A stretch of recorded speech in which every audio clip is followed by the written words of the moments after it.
Rachel. Good evening, Keith. Thank you very much for that. And thank you for staying with us for the next hour. Senator Barbara Boxer does join us in studio in just a moment, as will Senator Byron Dorgan later on this hour. Gene Robinson, fresh off his Pulitzer Prize, will be here this hour. And Dahlia Lithwick from Slate.com will be here as well. There's lots to come. But we begin tonight with the future of the United States Supreme Court. Today at the White House, President Obama introduced appeals court judge Sonia Sotomayor as his pick to replace retiring Supreme Court Justice David Souter.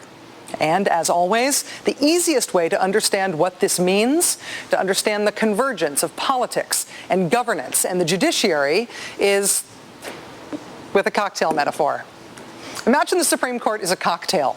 Imagine the Supreme Court specifically is a whiskey sour. Here's how a whiskey sour works. There are three components: booze, in this case whiskey, lemon, and sugar to balance out the lemon. The sour of the lemon and the sweet of the sugar balance each other out. If you think of the Supreme Court as a whiskey sour, which I have to admit I sometimes do, right now as it is currently mixed, it is not that tasty a drink. It does not have the right balance.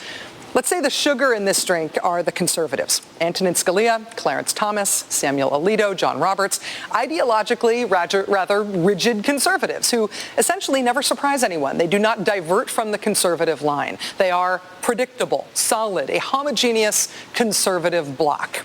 Balancing them out, we'll say on the lemon side, would be the liberals: John Paul Stevens, Ruth Bader Ginsburg, David Souter. You can say essentially the same thing about them as you can about the conservatives. They are reliable, a solid voting bloc, in their case on the left, on the lemon. Of the remaining two justices, Stephen Breyer leans liberal, Anthony Kennedy leans conservative, but they are slightly less predictable than their colleagues. In this metaphor, we're going to call them the booze. So this means that our Supreme Court drink is booze, and then 4 parts conservative sugar and 3 parts liberal lemon.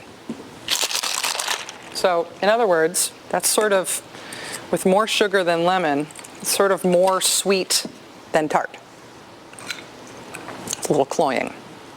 With the retirement of Justice Souter, our drink is becoming even more sweet, even less balanced. One of the liberals, some of the lemon, is leaving the court.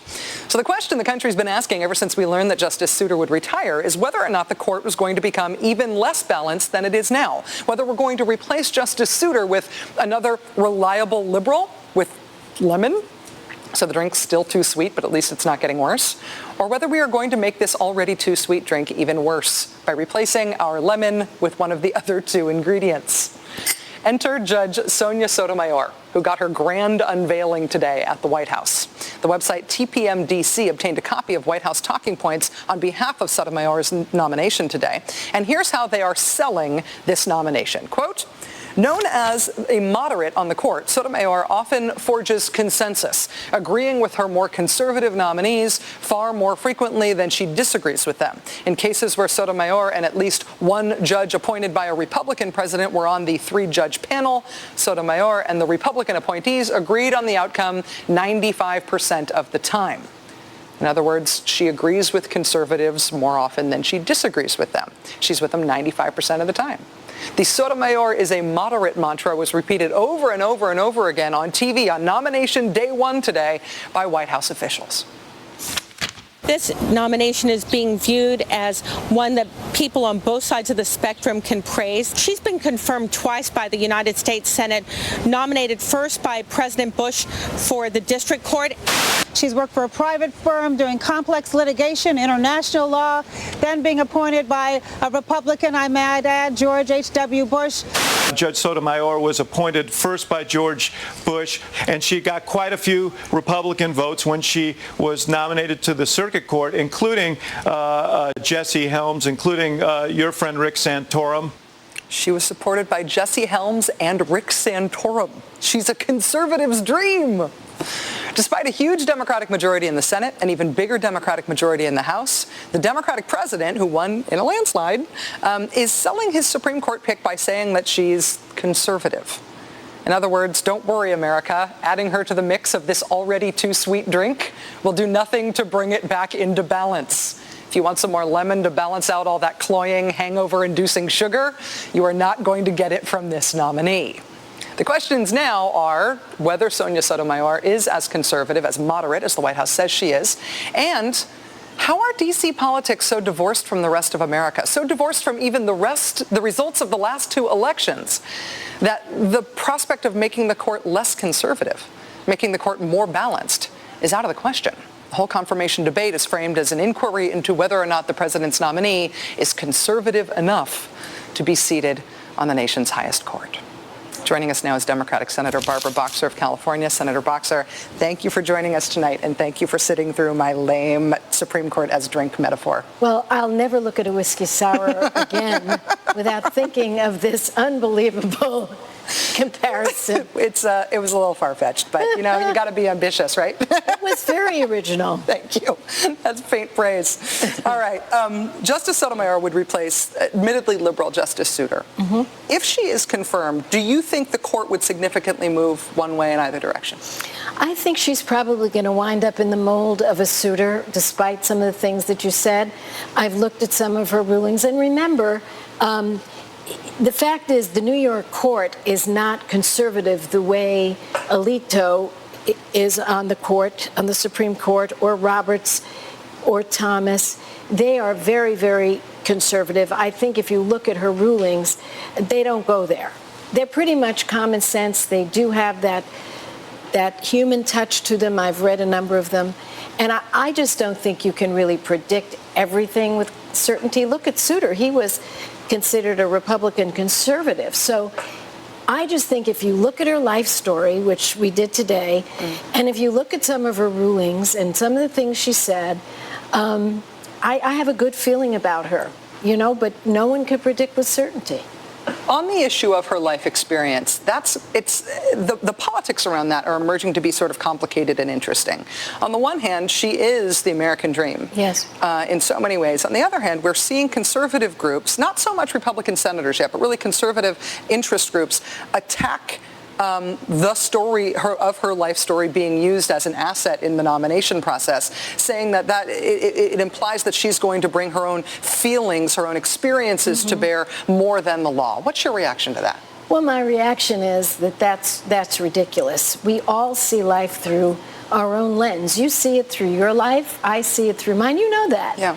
And why would it be any different on the court? And that's why I think that our president said very clearly what was important to him was not only experience, and by the way, she brings more federal judicial experience than anyone in the last 100 years who's been nominated, so she's very experienced. But the fact is, her life story will influence her.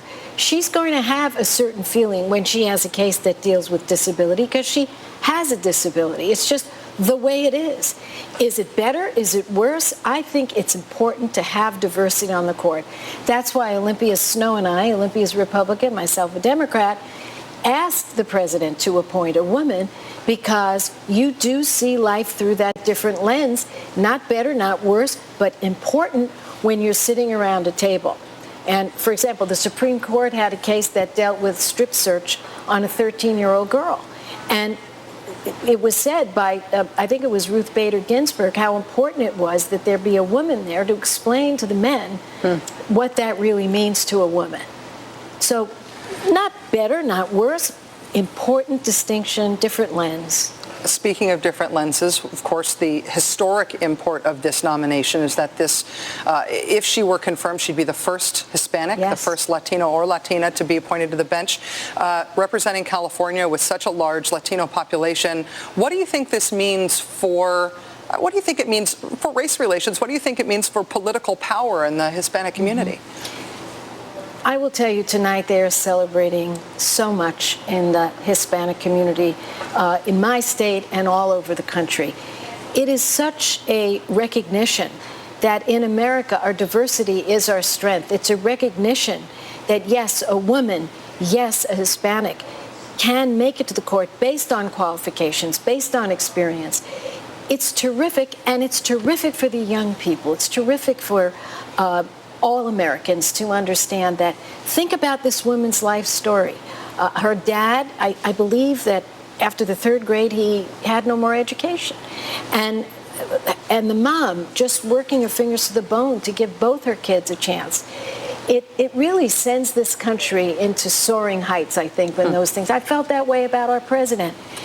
And it is very important, I think, to all the children of America to understand that if they work hard, yes, they can fulfill their dreams.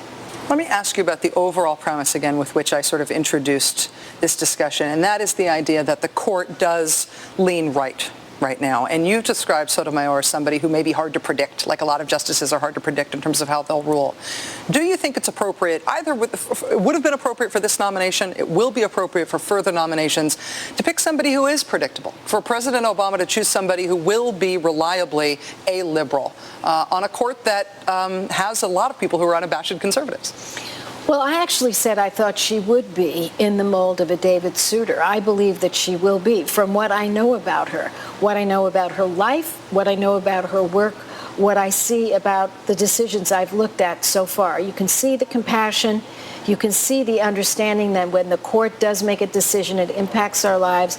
So I feel good about it. But you can't predict anybody, Rachel, even if you take someone who's a total liberal or total conservative.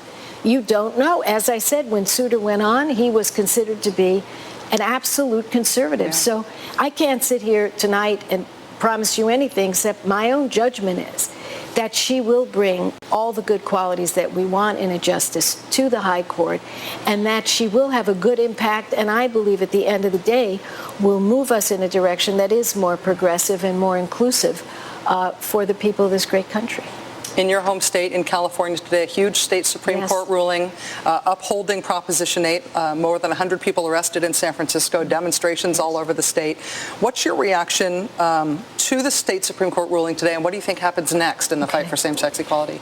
I put out a very detailed statement, but just to summarize how I feel, I believe the court was right the first time when it said that under the laws, that there ought to be marriage equality. I applauded them. I thought Ron George, a Republican, Rachel, who wrote this eloquent decision, just saying that you have to have the same rules of marriage in our state for people who want to get married, and you shouldn't discriminate. That was important. Prop 8 was very divisive. I think in some ways we weren't really prepared for what happened. We didn't think it would happen. And now I think this decision, it's the good and the bad. The good part is if you got married before this decision, you can stay married. But the really awful truth is that that's really, I think, telling all the other people that they can't get married when 18,000 couples did. That sets up a terrible mess and a nightmare, and we're going to have to go back to the ballot and, I believe, say to the people of California, listen, whatever your feelings are on this, you can't have separate rules. Ipso facto, that's separate but equal. It's not right. And so I'm hopeful we can straighten this out. So it's a tough, tough decision, and I'm very disappointed. Frankly, it was a 6-1 decision, but if you read the California Constitution, it basically says that everyone has equal rights and equal protection under the law. So I don't know why they went this way, but the fact is they did it because of Prop 8, and we're going to have another battle in California, and this time I hope that people of goodwill will come together across party lines, across the state, and say, in our state, everyone must be treated equally. And I think that is something that I'm going to work very hard on, Rachel. There's certainly a lot more energy around the issue now than there ever was before. Yes, definitely so. Democratic Senator Barbara Boxer of California, it's such a pleasure to have you here in the studio. Thank you for coming in. Thanks, Rachel. Nice to see you. Same here. Sensing an opportunity to rally their troops, conservatives wasted no time pouncing on Sonia Sotomayor today. Activist judge, be afraid. Oh no, empathy. The always credible Karl Rove called her an unabashed liberal. So, is she a liberal? Abashed or otherwise? Dahlia Lithwick from Slate.com will join us next with actual legal analysis of what counts as the left these days in D.C. and in the judiciary. But first, one more thing about Sonia Sotomayor. There is one troubling entry on her otherwise very impressive resume, especially for fans of the Boston Red Sox, the New York Mets, or almost any other Major League Baseball team. She was raised in a housing project not far from Yankee Stadium, making her a lifelong Yankees fan. I hope this will not disqualify her in the eyes of the New Englanders in the Senate. That's not actually funny at all. The Yankees? Are you serious? Really? Let Friskies indoor wet cat food unlock the freshness and freedom of the outdoors for your indoor cat. Specially formulated to promote hairball control and healthy weight. Friskies indoor wet cat food. Feed the senses. We'll be travelling 970 miles through Africa. There's a chance none of us will make it. The television event of the summer. Expedition Africa, history's new series. Check your local listings. No one's going to come and rescue you. Has progress taken us to a better place? I'd say it's taken us for a ride. Honestly, what thanks do we owe progress? We're up to our necks in landfill and down to the wire in resources, and climate change is out to get us. That's why progress plays no role inside post-shredded wheat.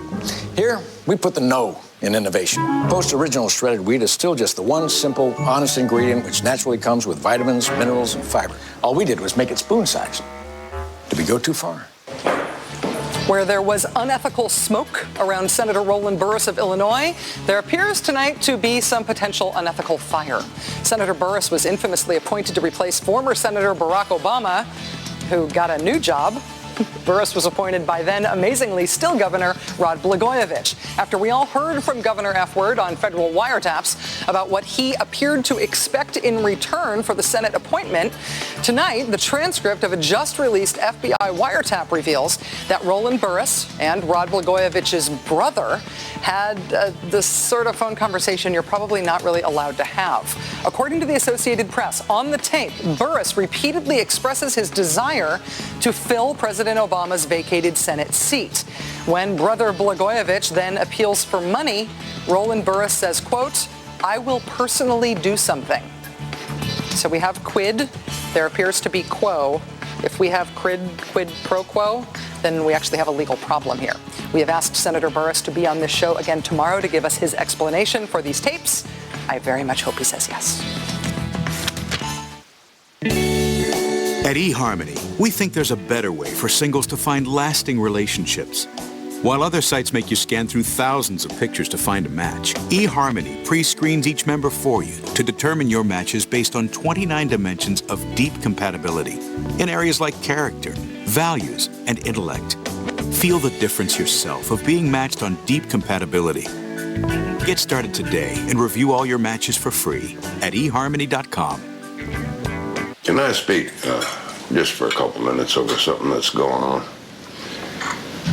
Things at work are changing a little bit right now. There's been some layoffs. I don't know how far that's going to go. Some of the promises that we made, your mother and I, they have to be put on hold for a while. Now, this can turn around. It can change. But as of right now, we got to kind of tighten the belt. Introducing Toscani Pasta Pairs from Pizza Hut. Pick any 2 of our 4 restaurant quality recipes. That's 3 pounds of delicious pasta starting at just $13.99 with breadsticks. Toscani Pasta Pairs, pizza and pasta from Pizza Hut. Now you're eating. If you own a business here in Southern Arizona, you need a cost-effective way to advertise on television. Cox Media can target your business to people in your area. For the best way to reach your customers in Southern Arizona, target your advertising message with Cox Media, 867-7100. This is the Civic Value Package, and there's a good reason we call it that. The Civic has a lower true cost of ownership than its competition, and that can help save you money down the road on things like insurance and maintenance. Plus, it's remarkably fuel efficient. Add in the fact you can get it for $149 a month. The name Value Package just makes a lot of sense. Both kinds. Go to Edmunds.com for an independent report on the true cost to own a Civic. And then see your Honda dealer for great leases and low financing. Triplescore.com. An awkward teen lured by her own friends. Everybody just went crazy and just started hitting her. What happened in the dark? It was like a bunch of flammable kids and someone with a match, and it just went off. Bloodlust Under the Bridge premieres Sunday at 10 on MSNBC. Judge Sonia Sotomayor had not even been introduced as a Supreme Court nominee when the here we go again attacks began. Again. Conservative activists are, of course, denouncing her as a liberal, which is politically understandable and predictable. It does, however, not appear to be at all borne out by her record. On the issue of abortion, for example, in 2002, she upheld the Bush administration's global gag rule. That's the policy of withholding funds for international groups that offer family planning information and services, including abortion. On the issue of discrimination, she has frequently ruled against plaintiffs. For example, ruling in 2004 against African-American corrections officers who said they were retaliated against for filing discrimination complaints. On claims against big business, Sotomayor is herself a former corporate lawyer.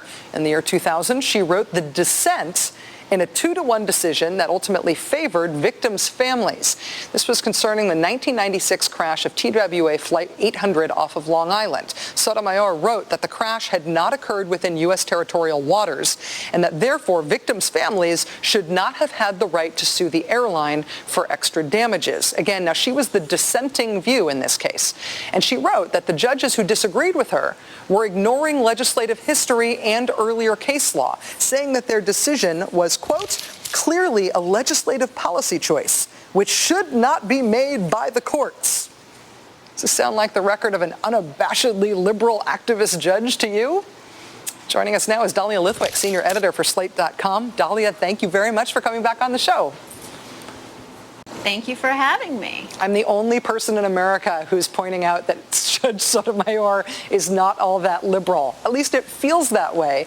People who are looking into the actual case law here and her record, does her actual record bear any relation to the names that she's being called in the political arena today? No, and I think you made a really good point before, which is this is the pileup, Rachel, of the identity politics piece with her actual record, which no one wants to look at. It's just become very easy on the political right to say, oh, Obama picked a great story over someone with an impressive judicial record, rather than saying, actually, he managed to do both. We should credit him with that. So I think you're quite right. They're going after her on the empathy thing and on the great life story thing. Funny, Clarence Thomas's great life story counted as a plus for him, but for Sotomayor, it somehow suggests she's unhinged. Well, what is your assessment specifically of that empathy criticism? I mean, conservatives are saying that Obama's looking for a justice, and in Sotomayor, he has found a justice who will substitute her feelings for the law. And I have to wonder if that's just kind of obvious anti-woman politics, or if that's crazy Supreme Court partisan politics jargon that has a totally different meaning than we would understand those words to mean in the real world. Well, two things, Rachel. The first is so much of this is anti-woman politics. I mean, so much of this is larded up with talk of her being a bully and aggressive, the kinds of things that she does on the bench that Scalia can get away with, but she can't. But I think your second point is really key, which really is that this is kind of empathy being massively distorted by the right to mean bias. When Obama talked about empathy and the audacity of hope, he was very, very clear. He didn't want judges to make stuff up so that the poor guy wins. What he said is put yourself in the other person's shoes, right? That was his mom's credo. When he talks about empathy, I think all he's saying is just listen. Listen to what the other side is saying, see if there's merit to their argument, and then think it through. It's a process question for him, empathy. It's not results-oriented, and I think that's been massively upended to mean, and what you're hearing today is, oh, she's results-oriented. All she cares is giving the little guy a fair shake. She loathes white men. That's not what Obama meant when he talked about empathy. It's certainly not something that's reflected anywhere in the hundreds of cases, if you look at her record, that this is a person who upends the rule of law to give the little guy an extra leg up. On balance, on the question of whether or not she will move the court in either direction, when you look at her record, Dahlia, do you think that she will be sort of where Souter is? Do you think she'll be to the left? Do you think she'll be to the right of Souter? I think she's pretty much Souter. I think that if you look at her record, and I've spent the day doing it, she's pretty text-based. She looks at the statutes. She looks at the precedent. She's kind of really a very moderate liberal. Now, on the Second Circuit, she's on the liberal half. On the Supreme Court, she'll also be on the liberal half. But the notion that she's some kind of Scalia in a dress just could not be further off. I mean, she is not the liberals' answer to Scalia or John Roberts. She is very, very much a moderate, temperate, minimalist, careful liberal. which of course leaves open the question of whether liberals will ever get their John Roberts or Antonin Scalia, but that, I guess, will be settled by the next nominee. Dahlia Lithwick, senior editor at Slate.com, thank you so much for your time tonight. Thanks, Rachel. To some right-wing groups, Sonia Sotomayor, more than just a Supreme Court nominee to oppose, she's a one-person fundraising bonanza. Coming up, North Dakota Senator Byron Dorgan will join us here in studio to break down how opposing a Supreme Court nominee can translate into big Washington fundraising.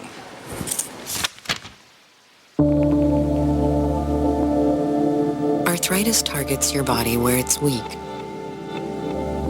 where it's vulnerable. Tylenol arthritis works with your body to block the pain without interfering with certain high blood pressure medicines like Aleve sometimes can. So you don't just feel better, you feel better knowing doctors recommend Tylenol more than any other brand of pain reliever. FreeCreditReport.com. Tell your friends, tell your dad, tell your mom. Never mind them and singing our songs since we first showed up with our pirate hats on. If you're not into fake sword fights, pointy slippers and green wool tights, take a tip from a knight who knows. FreeCreditReport.com. Offer applies with enrollment and triple advantage. Performance now is all about logic. That some cars cost as much as $1,500 to maintain is one thing. That others cost even more is quite another. That a BMW costs you nothing to maintain defies all logic whatsoever, and in turn makes it the most logical choice of all. Performance now is the 3 Series. Visit your local BMW center today for a test drive. My doctor told me something I never knew. As we get older, our bodies become less able to absorb calcium. He recommended Citracal. It's a different kind of calcium, calcium citrate, with vitamin D for unsurpassed absorption to nourish your bones. This allergy season, get relief for nasal symptoms and your wallet with Astapro, a prescription antihistamine spray that goes right to the site of nasal allergy symptoms to relieve sneezing, itchy runny nose, and congestion. Go to Astapro.com to learn about a valuable discount card. If you're allergic to Astapro, Astelin, or Azolastine, don't use it. Also avoid alcohol, sedatives, operating machinery, and driving. Side effects may include unusual taste, nosebleeds, headache, fatigue, and sleepiness. Ask your doctor about Astapro. Tonight on Oxygen, it's a so new season of Tori and Dean. And this time, it's lights, Donna's back, family, Here's to the sex we used to have. action. This is crazy! Tori and Dean Home Sweet Hollywood premieres tonight at 10/9 Central, only on Oxygen. Live out loud. Chris confronts the GOP's high court press. Unfair Sotomayor attacks. Hardball with Chris Matthews. Whether you're into a good game or a good song, life is good at Handmaker. Assisted living at Handmaker means you can be as active as you want to be. For a tour, call 322-7035. That's 322-7035.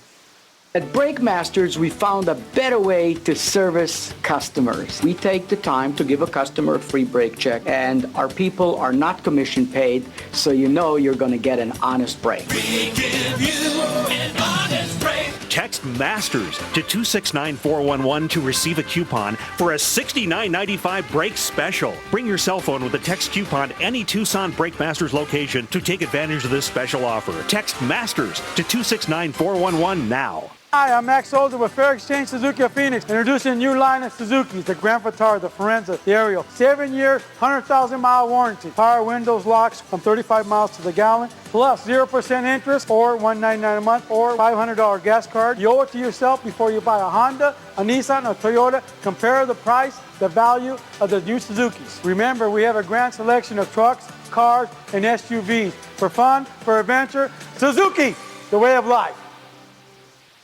Highly unrelated news. My friend Kent Jones joins us with the big upset in the world of competitive beard growing.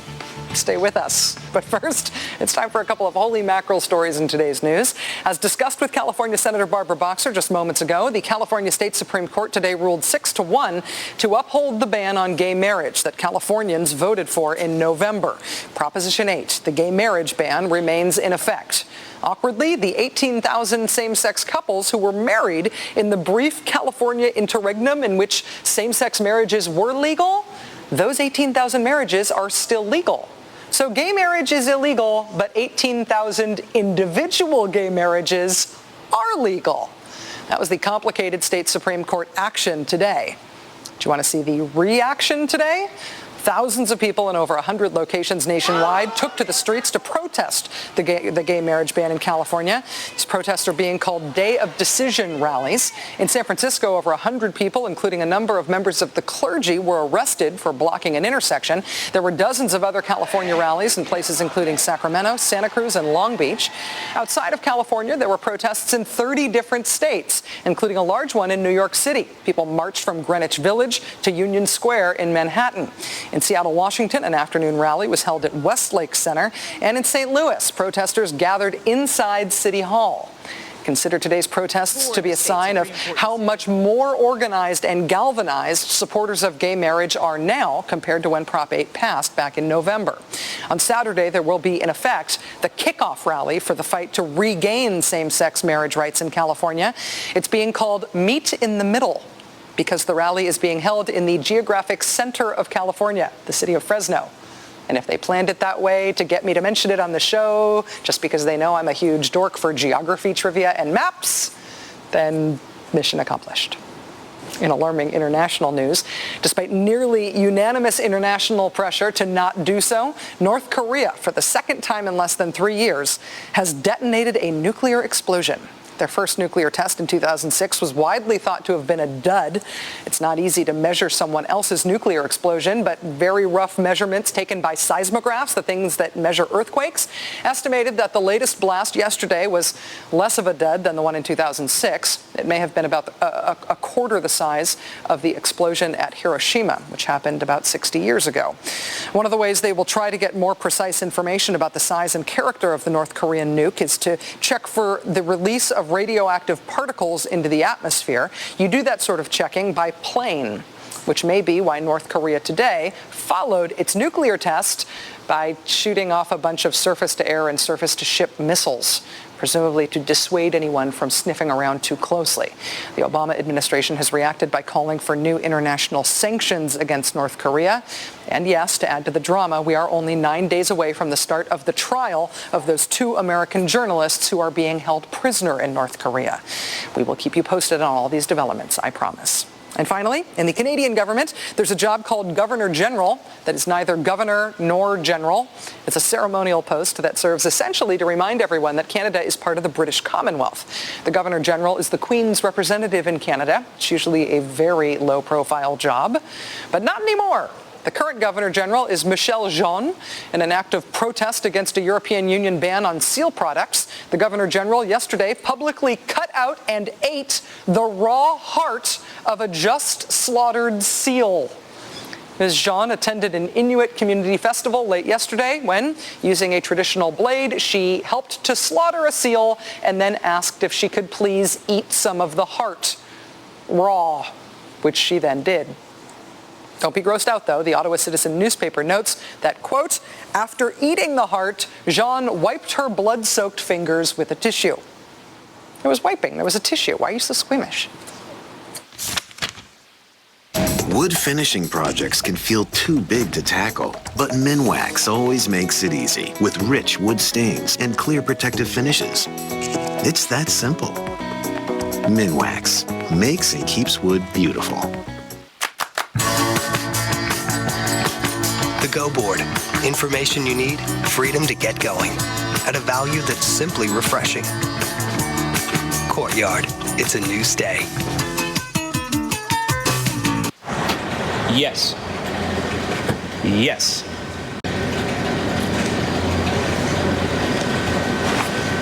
Yes, yes, and yes. So you really do have America's largest push-to-talk coverage area? Yes. Okay, we're gonna need a lot more darts. And a new map. Switch to Verizon Wireless, owner of the nation's largest push-to-talk network coverage area and the most reliable voice network in America. Activate push-to-talk and get this great deal.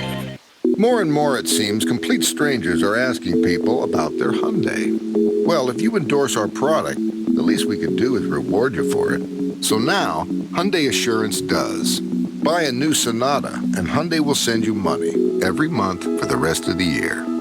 And if you lose your income in the next 12 months, you can still return the car, but keep the money, your credit rating, and your integrity. You keep sharing your opinion, we'll keep sharing the wealth. Millions of men 45 and older just don't feel like they used to. Are you one of them? Remember when you had more energy for 18 holes with your buddies? More passion for the one you love? More fun with your family and friends? Could be an easily treatable condition called low T. Come on, stop living in the shadows. You've got a life to live. So don't blame it on aging. Go to isitlowt.com to find out more. When the light comes on, just come in. Pep Boys. Pep Boys is America's only tires, parts, and full-service center. This week, Manny, Mo, and Jack bring you the Pep Boys Memorial Day tire event. Buy one tire for as low as $24.99. Buy any 2 tires, get a free oil change. Buy any 3 tires and get the 4th tire free. When the light comes on, just come in. Pep Boys does everything for less. Need a tow? Call 1-800-PEP-BOYS. The all-new Rachel Maddow web experience. Oh, yes. Get podcasts of Rachel's entire show, downloads, and embeddable video at rachel.msnbc.com. Keith shatters the GOP's supreme attack machine. Why their strategy could backfire. Countdown with Keith Olbermann. Tomorrow at 8 on MSNBC. Today was episode 1 in the many-part series, GOP in Opposition, Sotomayor Edition. And the Republicans in the Senate, Mitch McConnell, John Cornyn, Orrin Hatch, and others, who actually have to get elected again at some point, they today talked rather soberly about the responsible use of the advice and consent process and about the fair and thorough confirmation hearings to come. Such restraint. But there are others engaged in this fight who are taking another tack entirely. Can we actually, can we turn off the lights for a second? Can we do the scary lighting thing? Can we do that? Okay, ready? Judge Sotomayor is a liberal judicial activist of the first order who thinks her own personal political agenda is more important than the law as written. She's a radical pick that divides America. She believes the role of the court is to set policy, which is exactly the philosophy that led to the Supreme Court turning into the National Abortion Control Board. President Obama abided by his dismal and lawless empathy standard. This is someone who clearly was picked because she's a woman and Hispanic, not because she was the best qualified. Okay, I'm actually sort of freaking myself out. Can we turn the lights back on? Thank you very much. Yeah, thank you. Now I'm going to have nightmares about myself. Those were all statements made today by conservative groups, not senators, but conservative groups opposing the nomination of Judge Sotomayor. Historically, for the 9 current justices, it's taken an average of about 73 days to get confirmed. That means it will probably be less than 73 days before we see the first anti-Sonia Sotomayor ad featuring this soundtrack. Be afraid! Sonia Sotomayor is not objectively particularly liberal. Her academic bona fides, Phi Beta Kappa, Princeton summa cum laude, Yale Law Review, these are not the kinds of things that are handed out to fill non-existent quotas. Seriously. So what explains these overly excited, gun-jumping scare tactics from conservative activists about her? It may be the fact that a fight over an Obama Supreme Court nominee, frankly, any Obama Supreme Court nominee, is considered to be fundraising nirvana for part of the conservative Washington establishment that feeds off of stuff like this. Don't take it from me, they are not exactly hiding it. The day after the news broke about Justice Souter's retirement, conservative fundraiser Dan Morgan told CQ Politics this, quote, "This is a nuclear weapon for the conservatives out there. When you do fundraising, there's an emotional component in this, and boy, the emotion is there magnified times 100. The Supreme Court is great. That's going to be mail. That's going to be phone calls. The clients I work with are in meetings already. There are letters being written already." That was the day after Souter announced his retirement. Joining us now is Senator Byron Dorgan, Democrat of North Dakota. He has a new book out, which is called Reckless: How Debt, Deregulation, and Dark Money Nearly Bankrupted America and How We Can Fix It. Senator Dorgan, it's so nice to see you. Thank you for coming and being on the show. Good to be here. Thank you. And thank you for enduring the whole flashlight thing. Oh, it was fun to see from the side, the profile and the lights. Yeah, terrifying. I'm sorry.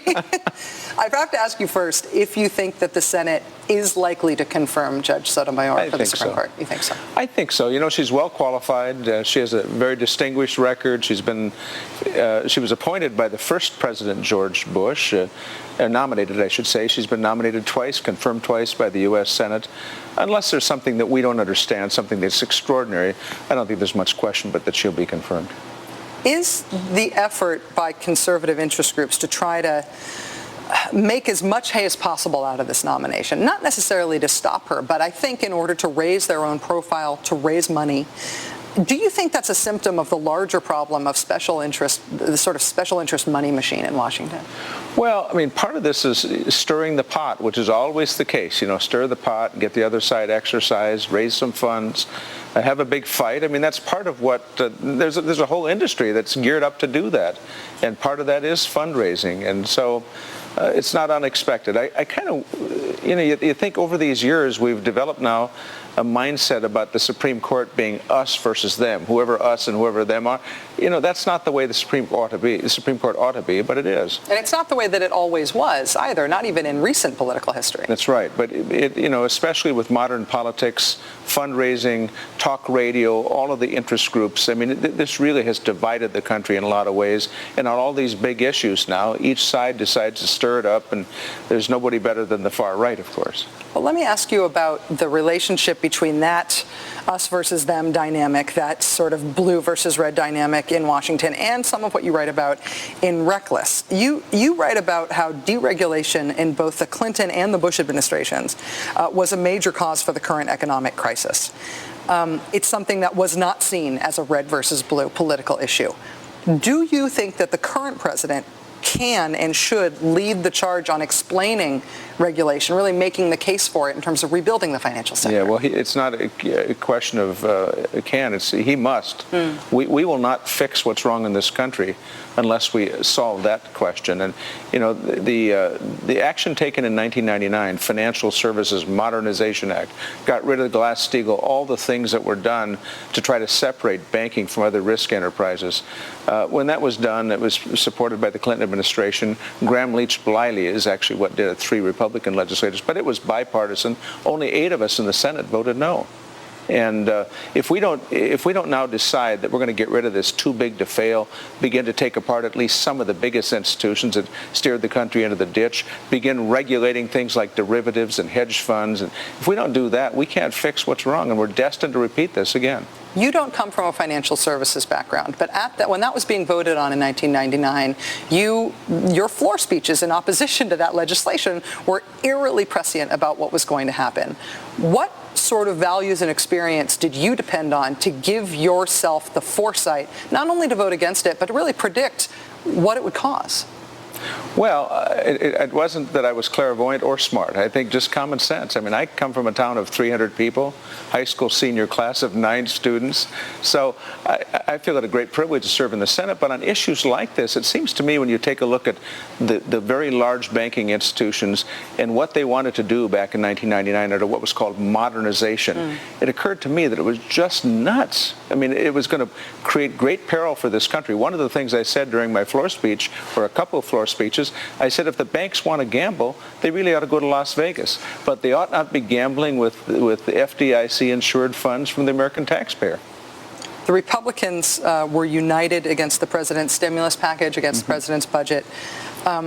In terms of the overall argument about the economy and about taking care of American families, pocketbook issues, do you think one party is winning over the other? Do you think the Democrats are winning? Do you think the Republicans are winning? Well, I think both parties have a lot to answer for, but the fact is, in the last 8 years under George W. Bush, in addition to the Financial Modernization Act, which both parties supported, only 8 of us voted no, but George W. Bush came to town, and he hired a bunch of people who said, you know what, regulation is a 4-letter word. We don't intend to regulate anything. We're going to spend years being willfully blind. And then we had old Alan Greenspan sitting there in the concrete Federal Reserve Board saying, I don't intend to do anything either because I love self-regulation. I mean, it really ran this country into the ditch. Now our job is to try to pull it up and pull it out.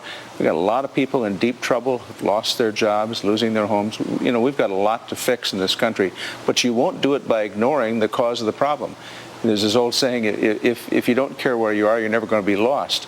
We need to figure out exactly what has caused this and fix it so that it doesn't happen again. And that's going to require this administration and this Congress to make tough decisions about things like too big to fail, what kind of regulation is necessary, how do we regulate derivatives, hedge funds, and all of those important issues. It seems to me like even if you say that both parties are to blame for what has happened, whichever party is going to be the solution here is going to reap the political benefit. It's our responsibility to solve this problem, absolutely. Senator Byron Dorgan of North Dakota, the new book is called Reckless, How Debt, Deregulation, and Dark Money Nearly Bankrupted America and How We Can Fix It. It's a real pleasure to have you here on the show. Thanks so much. Nice to see you. Thanks a lot.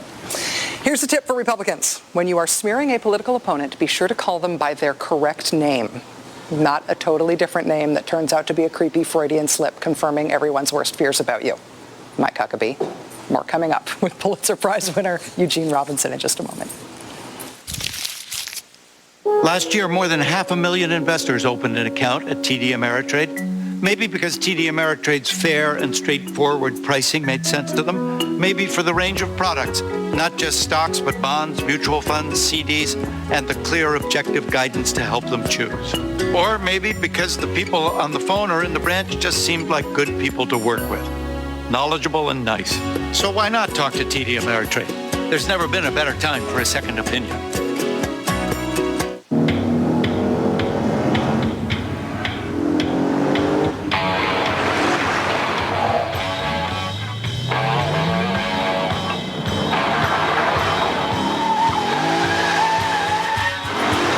This is liberation through acceleration. This is the Lexus IS line. Special lease offers now available on the 2009 IS 250.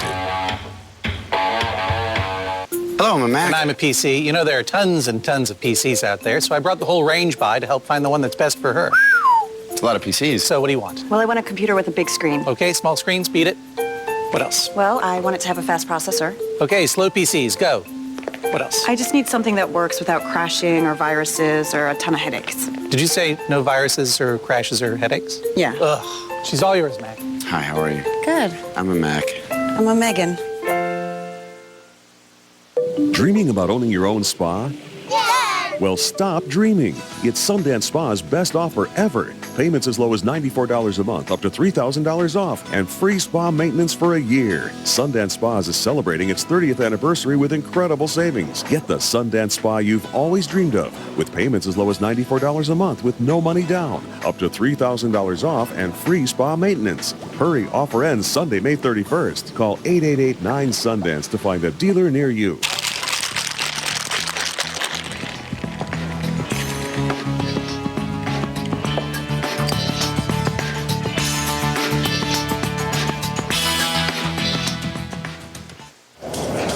This is humiliating. Stand still so we can get an accurate reading.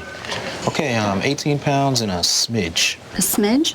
You know, there's really no need to weigh packages under 70 pounds. With priority mail flat rate boxes from the Postal Service, if it fits, it ships anywhere in the country for a low flat rate. Cool. You know, this scale is off a good 7, 8 pounds. Maybe 5. Priority mail flat rate boxes. Only. Want to burn 1,000 calories in a 1-hour-long workout? You will when you train like a boxer. Boxing Incorporated trainers push you like your own personal coach. A strength workout, a cardio workout, all in one. And we're not just boxing. Boxing Incorporated has mixed martial arts, jiu-jitsu, Muay Thai, and grappling. The best personal training available. Boxing Incorporated, 2 locations in Tucson. Sign up this month and get hand wraps, gloves, and your first month free. Papa John's has always been a great way to feed a lot of people for less. We know that better ingredients make a better pizza every time. So next time you're looking to feed your family and friends, order Papa John's. Call or order online. It's Papa John's 12th anniversary in Tucson. Get 2 large cheese pizzas for just $12. Call or click papajohns.com. Papa John's, the quality you expect at an unexpected value. Better ingredients, better pizza, Papa John's. Of all the over-the-top reaction to the nomination of Sonia Sotomayor to be the Supreme Court nominee for Barack Obama, the most double-takey of them all came from former presidential candidate turned Fox News TV host, former Governor Mike Huckabee. Posted on his Huck Pack website, he wrote, quote, "The appointment of Maria Sotomayor for the Supreme Court is the clearest indication yet that President Obama's campaign promises to be a centrist and think in a bipartisan way were mere rhetoric." The appointment of Maria Sotomayor, Juanita, Marisol, Guadalupe, Carmen, whatever. Actually, it's Sonia. Mike Huckabee has now fixed the mistake on his website, but it's sort of hard to unring a bell. It's hard to unslip a Freudian slip. Here now is Eugene Robinson, MSNBC political analyst and Pulitzer Prize-winning associate editor and columnist at The Washington Post. Gene, thank you for joining us tonight. Great to be here, Rachel. Maria? Did it have to be Maria?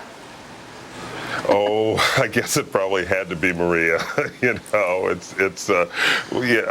Talk about Freudian slips, but there's just going to be, we're going to have to watch the language. I think we're going to hear a lot about a lot of the word liberal, a lot of the word activist. I predict confidently that fairly soon some critic will refer to her as articulate, but as if it is a shock that a woman who was Phi Beta Kappa and summa cum laude at Princeton and a federal judge and Yale Law and all that can form a complete sentence. But that's the way these things go, I guess. Well, she's the first Hispanic nominee to the Supreme Court. It's a huge deal for the country. It's a huge deal for Latinas and Latinos. It's a huge deal for Puerto Rico. And yet, we are sort of looking for the racial overtones in the criticism thus far. Do you think it's fair to look into the sort of anonymous sniping about her intellect and her temperament through a racial lens, or would that be would that criticism mean the same thing regardless of her race? Well, I think that criticism is just bizarre given her record. I mean, it is odd to hear commentary to the effect that, well, her opinions are undistinguished, or we're not quite sure she's up to the job, or in a few cases flat out saying, this is an affirmative action hire. I mean, these are among the most sterling credentials of any nominee for the Supreme Court that I can recall, and the most kind of establishment credentials. It kind of doesn't get any better than this, and so it's kind of it is a weird sort of route of attack given who she is and what she's done. So can you look at that through a racial prism? I think if it continues, I think you probably have to. Let me ask you about one specific comment that she's getting criticized for. In 2002, she was giving a lecture at Berkeley, and it was about being a Latina judge. And she pointed out, she said, quote, "Our experiences as women and people of color affect our decisions. I would hope that a wise Latina woman with the richness of her experiences would more often than not reach a better conclusion than a white male who hasn't lived that life." Tucker Carlson, our former colleague here from MSNBC, Rush Limbaugh, the talk show host, they called those comments racist. What's your assessment of those comments, and do you feel like adequate context is being given to them? I do not feel that adequate context is being given to the comments, and if you look at the context of the speech, it's a meditation on what her ethnicity and her upbringing, what impact her life experience will have on her as a judge. And I mean, everyone brings life experience to everything that they do. And so I bring my life experience to what I do as a journalist, as do you, as does Tucker Carlson, as does everybody. And so I think it was nothing more than a rather interesting statement of what is fairly obvious, but it's certainly true that her judging would be influenced in that way. And the statement that, well, she would hope she would make a better decision, I do think that's out of context. In the context of the whole speech, she wasn't saying, Latina judges are necessarily better than white male judges. That wasn't the point she was making, and I think anyone who looks at the whole speech would certainly take away my interpretation rather than that one little clip. Yeah, but it's a fascinating thing. Here's a Supreme Court nominee who is introspective, who was able to look at herself in what I think is a pretty interesting way. Eugene Robinson, MSNBC political analyst, associate editor, and Pulitzer Prize-winning columnist at the Washington Post. We're going to go ahead and post as much of that full speech as we can on our website tonight, so as we can take your instruction about context. Thanks for your time tonight, Gene. Great to be here, Rachel. Thanks. Coming up on Countdown, 4 days after concluding that waterboarding is indeed torture, after getting waterboarded himself, conservative radio host Maddow joins Keith. Next on this show, Kent Jones reports on the shocking upset this weekend in the sport of beard growing. Sport? Why are more online investors recommending Scottrade? Full service broker means full price broker. I'm doing great for just $7 a trade. That's why we're here. Of all the things made just for men, maybe this is one of the most important. Introducing new Centrum Ultra Men's, a complete multivitamin for men. It has antioxidants and vitamin D to support your prostate and colon. New Centrum Ultra Men's. Even after 32 shampoos, I love how my color stays pure. How? New Everpure. L'Oreal's first shampoo free of harsh sulfates and salts. Everpure guarantees this. Rich lather so pure it respects every strand. L'Oreal's new Everpure. I don't think you can live the American lifestyle without energy. We have all this energy here in the U.S. We have wind, we have solar, obviously, we have lots of oil. I think we need to do maybe some offshore drilling. I think we have the can-do, we have the capability, we have the technology. The solutions are here. We just need to find them here, at home.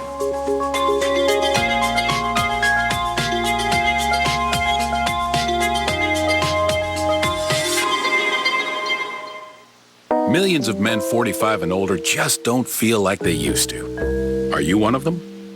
Remember when you had more energy for 18 holes with your buddies? More passion for the one you love? More fun with your family and friends? Could be an easily treatable condition called low T. Come on, stop living in the shadows. You've got a life to live. So don't blame it on aging. Go to isitlowt.com to find out more. I get the question, does it work, all the time, and you know what? It works. Nutrisystem for Men. Flexible new programs, personalized to meet your goals. What's great about Nutrisystem is you eat the foods you love and you lose weight. I'm Dan Marino. I lost 22 pounds on Nutrisystem, and I've kept it off for 3 years. Order now and enjoy 1 full month of hearty meals free. For even bigger savings, you'll get our auto delivery discount plus free shipping. And the special offer of 1 month of food free. That's an incredible value. I had awesome results. I mean, I lost 22 pounds. My goal was 20. I came off fast, and the food was great. It's what every guy's been waiting for. It's healthy weight loss, and it's flexible. You can't beat that. With prices as low as $12 a day, you'll save hundreds over other weight loss programs. Order now, and you can get 1 full month of hearty meals absolutely free. Call or click now. Guys, you can do this. Just pick up the phone and call. You will lose weight. Why are more savvy investors moving their accounts to Scottrade? They're the only online broker I know who really values my business. Hey, Tom. Hey, thanks for coming. Scottrade's here for you. How will the GOP go after the president's nominee? Keith confronts their supreme scheme. Countdown with Keith Olbermann, next on MSNBC. We now turn to our facial hair club for men correspondent, Kent Jones. Hi, Kent. Hi, Rachel. The 2009 World Beard and Mustache Championships were held over the weekend in Alaska. Terribly exciting. Let's take a look. All right. When you think Germany, you think facial hair. Ever since the World Beard and Mustache Championships got its start in 1990, the Germans have bestrode the world of hirsute grooming like a colossus. Who can forget Elmar Weiser in 2007 or 2005 or Karl-Heinz Hille in 2003. The Germans are so dominant, they have never lost in full beard freestyle competition. But this year, on the frozen tundra of Alaska, an American stepped forward and said, Deutschland, nein. Meet David Traver of Alaska. For 10 years, he has been training in local Mr. Furface competitions with one goal in mind, World Championship gold. And this year, among the 300 goatees, Fu Manchus, ZZ Top crumb catchers, and other follicular masterworks, Traver's basket-shaped snowshoe whiskers proved unstoppable. Judges declared David Traver the champion, becoming the first American ever to win the title Best Beard in the World. In your face, Germany. Until the next World Beard and Mustache Championships, Auf Wiedersehen. It's like a bath mat or something. It's a basket. It's truly astounding, yeah. Wow, very impressive. Great reporting, Kent. Oh, my pleasure, really. Thank you, Kent. Thank you for watching tonight. Countdown with Keith Olbermann starts right now. Have a great night.